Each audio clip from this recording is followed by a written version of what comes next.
जो लोग सक्सेसफुल बनने की कोशिश करते रह जाते हैं और जो असल में सक्सेस को पा लेते हैं, दोनों में बस एक ही चीज का डिफरेंस होता है, और ये ना तो उनकी स्किल है, ना ही उनकी इंटेलिजेंस, और ना ही उनके पापा का पैसा। ये डिफरेंस है speed. As a psychology expert, mentor and speaker, मैंने बहुत सारे सक्सेसफुल लोगों के साथ काम करा है, और ये लोग हमेशा प्रायोरिटाइज करते हैं फास्ट फीडबैक को। साइकोलॉजिस्ट बीएफ स्किनर ने अपनी पूरी लाइफ इसी क्वेश्चन को स्टडी करते करते डेडिकेट करी कि हम इंसान कोई भी नई चीज को सीखते कैसे हैं, और इसी चीज को समझने के लिए उन्होंने एक एक्सपेरिमेंट करा जिसमें उन्होंने चूहों को लिया और उन्हें एक बॉक्स में डाल दिया। उस बॉक्स में एक लीवर था, तो जब भी ये चूहे बॉक्स को एक्सप्लोर करते करते गलती से उस लीवर को प्रेस कर देते, तब बॉक्स में मौजूद फूड डिस्पेंसर से खाना रिलीज होता। जब कई बार ये चीज रिपीट हुई, तब चूहों के दिमाग में ये चीज बैठ गई कि जब भी वो लीवर को दबाते हैं तब उन्हें खाना मिलता है, और फिर वो ये चीज इंटेंशनली करने लगे। एक्शन से फीडबैक मिला और फीडबैक से लर्निंग हुई। हाउएवर, स्किनर ने इस एक्सपेरिमेंट में एक इंटरेस्टिंग डिटेल को नोटिस किया। उन्होंने देखा कि अगर लीवर के प्रेस करने के इमीडिएटली बाद खाना चूहों को मिलता है,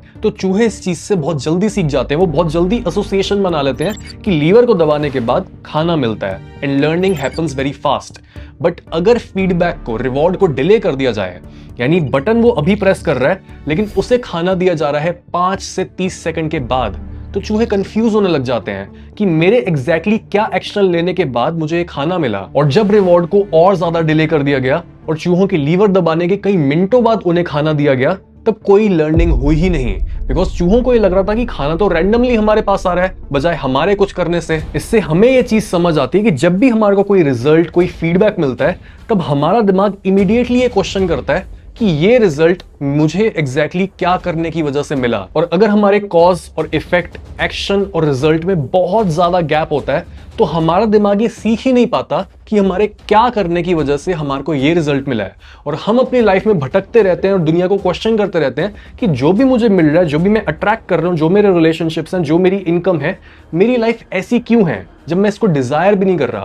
बिकॉज जो आपके एक्शंस थे और जो आपके रिजल्ट्स थे, उनमें बहुत ज्यादा गैप है। हम सालों तक अपने करियर, बिजनेस, माइंडसेट और रिलेशनशिप्स पर काम करते हैं, बट जब ये चीजें वर्क नहीं करती तो हमें समझ ही नहीं आता कि हमने एग्जैक्टली क्या चीज गलत करी।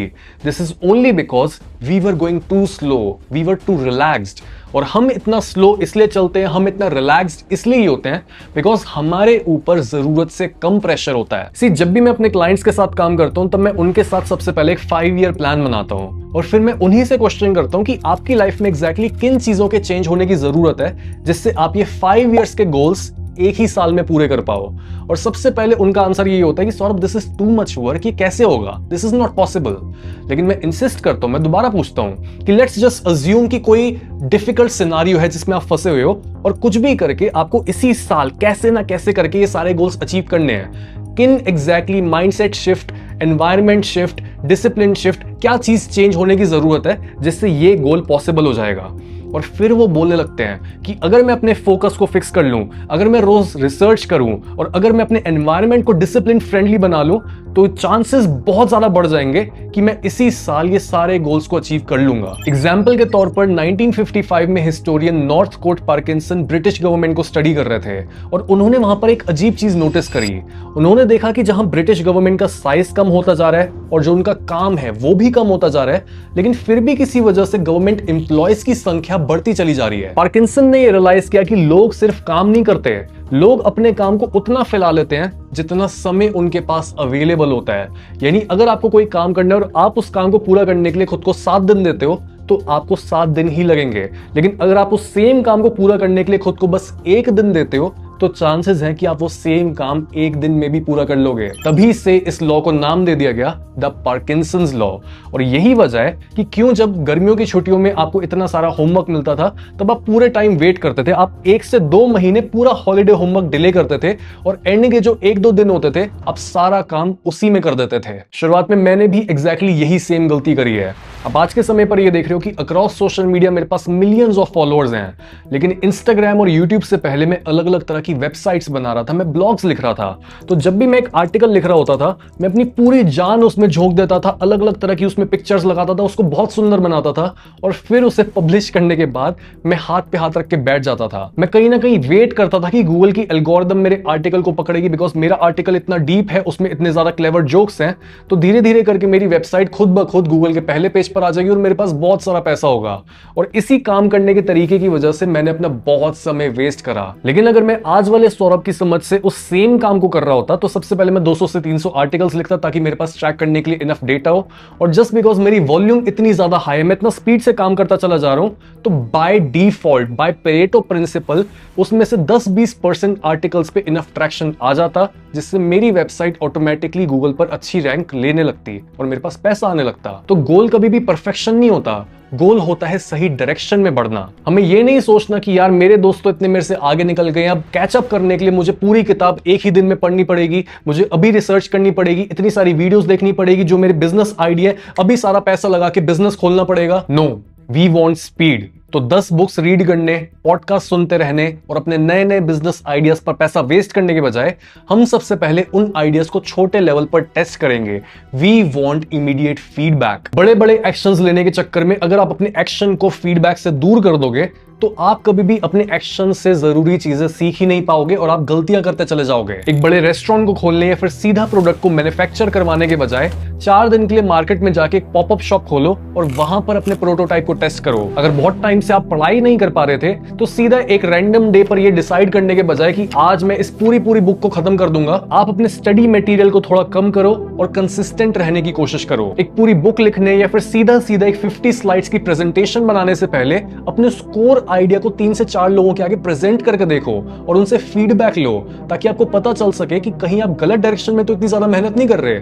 और एक बार जब आपको इन छोटे छोटे टेस्ट से आपको फीडबैक मिल जाए और आपको ये पता चल जाए कि हाँ मैं सही डायरेक्शन में बढ़ रहा हूं, तब उस डायरेक्शन में तेजी के साथ बढ़ना शुरू कर दो with very short deadlines. Deadlines जितनी ज्यादा शॉर्ट होंगी उतना ही तेजी के साथ आप अपने गोल्स को अचीव करते चले जाओगे। आप अभी ये सोच लो कि माइंडसेट को शिफ्ट करने, सक्सेसफुल होने और पैसा बनाने में तो बहुत समय लगता है, लेकिन मैं ये मानता हूं कि ज्यादातर लोग अपनी लाइफ में बहुत सारा पैसा कमा सकते हैं, लेकिन वो इतना स्लो चल रहे होते हैं कि वो अपने गोल्स तक इस लाइफ में पहुंच ही नहीं पाएंगे। इन्वेस्ट करने से पहले भी ज्यादातर बिगिनर्स सालों तक बस थ्योरेटिकली ही सीखते रहते हैं। वो बुक्स पढ़ते रहते हैं, वीडियोस देखते रहते हैं, अलग अलग पॉडकास्ट को सुनते रहते हैं, लेकिन मार्केट कभी भी थ्योरी को नहीं, एक्शन को रिवॉर्ड करती है। रीडिंग और वीडियोस से नॉलेज मिलती है, लेकिन खुद इन्वेस्ट करने से एक्सपीरियंस मिलता है। तभी लेजेंडरी इन्वेस्टर्स जैसे वॉरेन बफेट हमेशा ये एडवाइस करते हैं कि आप फास्ट फीडबैक लेना शुरू करो by investing small and reviewing your results weekly. और इन्वेस्ट उन कंपनीज में करो जिनका एक्सपोजर ग्लोबल हो, ना कि बस लोकल। जैसे यूएस मार्केट सिर्फ अमेरिका की इकोनॉमी को रिप्रेजेंट नहीं करती, बल्कि वो ग्लोबल कंज्यूमर्स को मोनेटाइज करती है। यानी अगर एक इंसान इंडिया में बैठकर आईफोन को यूज करता है, अफ्रीका में बैठकर व्हाट्सएप चलाता है या फिर दुबई में बैठकर नेटफ्लिक्स को देखता है, तो ये सारा पैसा यूएस मार्केट में जाता है। तभी यूएस स्टॉक्स का एक्सपोजर आपको ग्लोबल ट्रेंड्स और किस स्पीड से पैसा मूव हो रहा है ये बहुत अच्छे से सिखाता है। ये ग्लोबल मार्केट और फाइनेंशियल सिस्टम को समझने का सबसे तेज तरीका है। और मेरे एक्सपीरियंस में IND money US stocks investing के लिए बेस्ट ऑप्शन है। इंडियन इन्वेस्टर्स के लिए बिगेस्ट बैरियर हमेशा कॉम्प्लेक्सिटी रहता है, foreign accounts, heavy capital requirement, confusing process और ना जाने कितना कुछ। लेकिन IND मनी ने ये पूरा प्रोसेस सिंप्लीफाई कर दिया है। आपको ना तो कोई हैवी अमाउंट चाहिए और ना ही कोई advanced finance background. Fractional investing की मदद से आप एक छोटा सा अमाउंट देकर भी वर्ल्ड क्लास कंपनीज का हिस्सा ओन कर सकते हो। यानी मेटा या एप्पल जैसी कंपनीज का पूरा स्टॉक ओन करने के बजाय आप बस 100 रुपीज इनमें इन्वेस्ट करके इनका एक पीस ओन कर सकते हो। IND मनी का इंटरफेस इस तरह से डिजाइन करा गया है कि आप अपनी यूएस इन्वेस्टमेंट्स को इंडियन स्टॉक्स की तरह ही ट्रैक कर पाओ। अकाउंट ओपन करना भी एकदम स्ट्रेट फॉरवर्ड है। अपना KYC कंप्लीट करो, यूएस स्टॉक अकाउंट ओपन करो और आप ग्लोबल मार्केट्स में इन्वेस्ट करने के लिए रेडी हो। चाहे आप एक डाइवर्सिफाइड एक्सपोजर चाहते हो या फिर एक सिंगल स्टॉक में इन्वेस्ट करना चाहते हो, आपके पास दोनों ऑप्शंस इजीली अवेलेबल हैं। एग्जांपल के लिए अगर आपको एक स्टॉक में SIP करना है तो स्टॉक को सर्च करो, SIP अमाउंट को एंटर करो, फ्रीक्वेंसी ऐड करो और बस ऑर्डर को प्लेस कर दो। आप 500 रुपीज से ही किसी भी स्टॉक या फिर ETF में अपना SIP शुरू कर सकते हो। सेलिंग डिविडेंड्स और टैक्सेस, यानी जो चीजें फॉरेन इन्वेस्टिंग में बहुत ज्यादा स्केरी लगती हैं, IND मनी ने उनको भी एकदम प्रैक्टिकल बना दिया है। डिविडेंड ट्रैकिंग के लिए अलग अलग ईमेल्स को देखने और मैसेजेस को ढूंढने के बजाय simply use their dividend calendar. अपनी टैक्स रिपोर्ट के लिए माई प्रोफाइल पर जाओ and just tap on tax report. और किसी भी स्टॉक को सेल करने के लिए जितने स्टॉक्स या फिर डॉलर अमाउंट आपको सेल करना है वो एंटर करो और सेल ऑर्डर को प्लेस कर दो। इसके साथ ही IND मनी की मदद से Indian investors US based gold, silver, platinum और कॉपर जैसे मेटल्स के ईटीएफ्स में भी इन्वेस्ट कर सकते हैं। 2025 और 26 में मेटल्स के प्राइसेस उनकी डिमांड्स की वजह से तेजी से बढ़ रहे हैं, लेकिन आम लोगों के लिए मेटल्स को फिजिकली स्टोर करना, उनका इंश्योरेंस लेना, उनकी प्योरिटी को चेक करवाना, ये पूरा प्रोसेस बहुत ही लंबा और कॉम्प्लिकेटेड होता है। इवन एआई बूम की वजह से यूरेनियम की डिमांड बहुत ज्यादा बढ़ गई है, जिस वजह से इंटेलिजेंट इन्वेस्टर्स यूरेनियम के ईटीएफ्स बाय कर रहे हैं। That's why US based metal ETFs are one of the best options. IND money आपसे 0 अकाउंट ओपनिंग चार्जेस लेता है एंड 0 विड्रॉल चार्जेस। सो आज ही आईएनडी मनी के साथ अपना यूएस स्टॉक इन्वेस्टिंग जर्नी शुरू करो, लिंक डिस्क्रिप्शन में है। लास्टली आपको यह चीज समझने की जरूरत है कि जब आप शॉर्टर डेडलाइंस, स्मॉलर गोल्स और टेस्टिंग के साथ लाइफ में स्पीड से आगे बढ़ने लगते हो, तब आपकी लाइफ में सबसे बड़ा चैलेंज होता है अपनी लाइफ में आने वाले कंफर्ट को अवॉइड करना। जैसे जब ऑथर जिम कॉलिंस ने अपनी book how the mighty fall के बारे में रिसर्च करना शुरू करी थी, तब उन्होंने 1400 से भी ज्यादा कंपनीज, उनके हजारों एम्प्लॉयज और 50 साल से भी ज्यादा के फाइनेंशियल डेटा को स्टडी करा था। और उन्होंने ये चीज नोटिस करी कि जो कंपनीज बड़ी होती चली जाती हैं वर्सेस जो कंपनीज बड़ी होने के बाद धीरे धीरे बंद होने की कगार पर आ जाती हैं, उनमें ये एक बड़ा डिफरेंस होता है। जब कई कंपनीज जैसे नोकिया, मोटोरोला और ब्लॉकबस्टर अपनी पीक पर थी,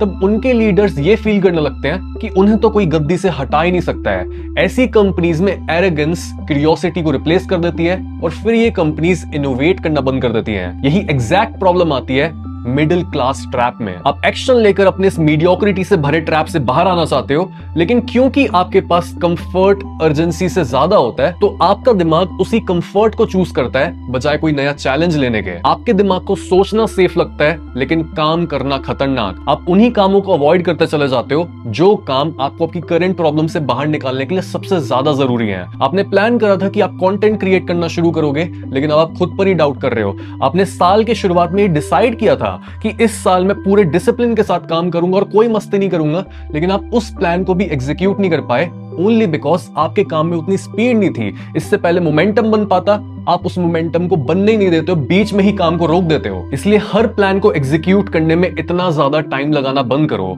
छोटा छोटा काम जल्दी जल्दी पूरा करो, जल्दी फीडबैक लो, खुद को इंप्रूव करो और तेजी से अपनी लाइफ में लेवल अप करो। And also don't forget to start your US stock investing journey with IND money.